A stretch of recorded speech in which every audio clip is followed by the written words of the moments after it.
Weather Joey here with your bottom of the South Island weather recap and kind of a forecast. Again, we're kind of doing this on a monthly basis. This is Tuesday, November 4th, 2025. We're going to up it now because we're into storm season. We're well into fall. And so we're going to start upping the forecast for you out there to let you know when the wind and rain and snow. Oh, there's ski season coming. So there's people of the, or beings of the snow in the mountains that'd like to share some stuff and just get excited. So before we get into the recap of October, because our last update was back in early October, I would like to, as always, thank the First Peoples of this land, the First Nations, from North Saanich to Sooke and beyond and across this beautiful land of Turtle Island. Thanking you for allowing us and being patient with us visitors here to live, work, and exist on your beautiful traditional territory. And we thank you so much. Okay, I'm going to have to read this off, so let's get into it. October 2025, fall's first coastal bomb from the southwest to south. Continues to spin just offshore, slowly filling as it sends bands of showers to the south coast. Over the first 2 days of the month, temperatures remain relatively mild. By the 3rd, this low has moved south and fizzled out as a new weak front moves in from the northwest from an upper G of A low, Gulf of Alaska low. Moves in from the northwest, bringing cloud and cooler temps and a few showers. I'm not going to worry about the map. I'm just going to read it out.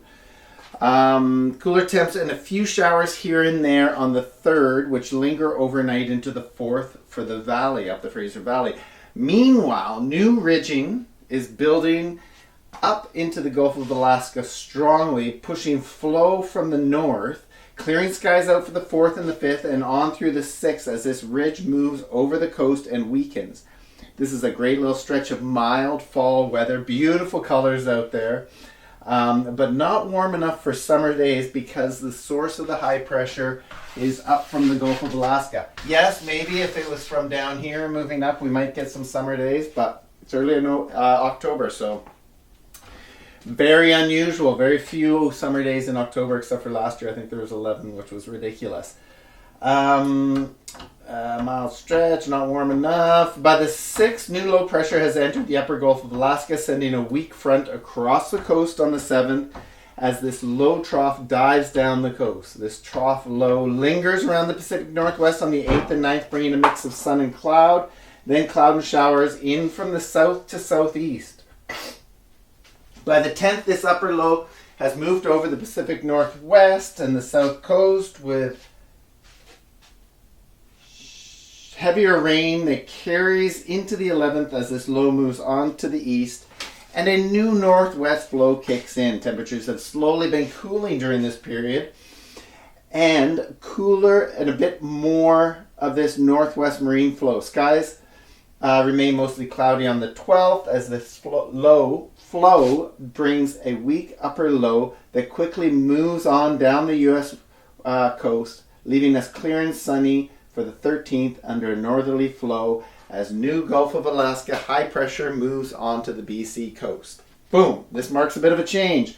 This one, the high pressure is cooler and brings the season's first frost. So a real sort of fall feeling on the 14th and the 15th as this ridge moves over the coast and inland. Meanwhile, new strong low pressure has entered the upper Gulf of Alaska, sending a front across the coast on the 16th with little, if any, precipitation and a strong west to west-northwest upper flow in behind, bringing a mix of sun cloud for the 17th. A nice serving of swell arrives with this flow on the 18th. The mountains have seen their first dustings of alpine snow during this past week with the cool temperatures and a bit of precipitation. Meanwhile, new strong low pressure is moving quickly across the northeast Pacific, bringing a wet front from the west. Rain hits harder later in the morning on that 18th mountain, maybe the 19th.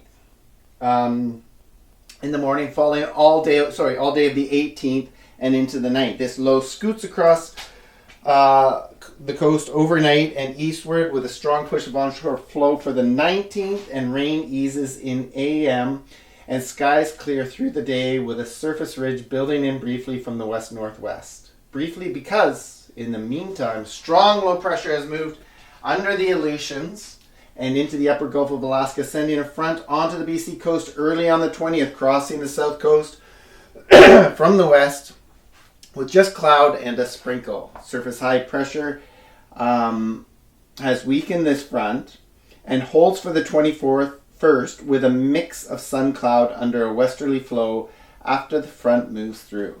Out in the northeast Pacific, new strong Aleutian low pressure has once again moved into the upper Gulf of Alaska, sending another front at the BC coast overnight into the 22nd, this time from the west-southwest.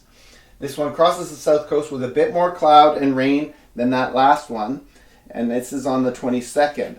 A second more powerful front from the second low around the first one up here. So there's the first one, another second one comes around. Brings increasing cloud again on the 23rd and a southwest stream of heavy rain to the central coast of North Vancouver Island. This stream crosses the south coast overnight into the 24th with a good dose of rain for some. Temperatures do rise a bit into the mid-teens, but the high alpine temps stay cool enough for more snow. We see a little break overnight into the 25th in this ongoing southwest flow. However, through the early morning, a strong little low spins up to the southwest, crossing the south coast through the day on 25th with fairly strong winds and a big dump of rain for the East Island. Just want to mention, these ones that come in, anything that has a lot of southeast flow and a heavy and a strong low bomb, lots of rain to the east coast. The ones that have more of a southwest flow, west-southwest flow, the rain tends to focus more on the lower mainland. So you'll see that data, but I'll get into that sometime in the future. We see a little break overnight. No, we're doing that. Fairly strong East Island. Okay, behind this we see a mostly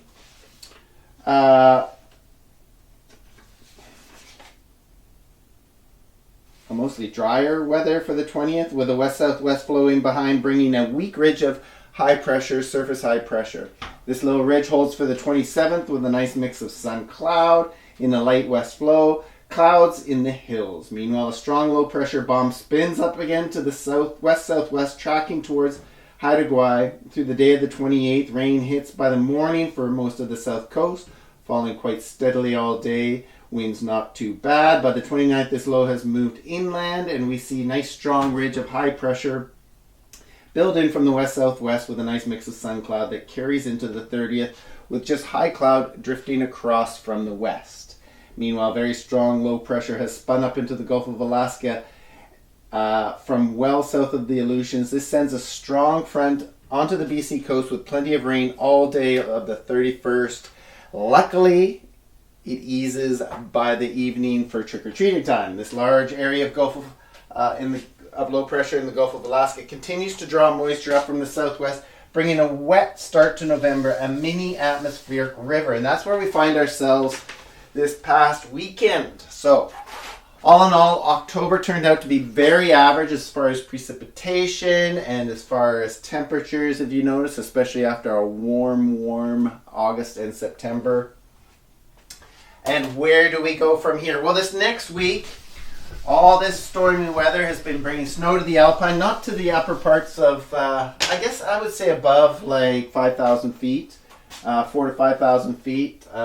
Whistler friends up there have seen lots of snow in the Alpine.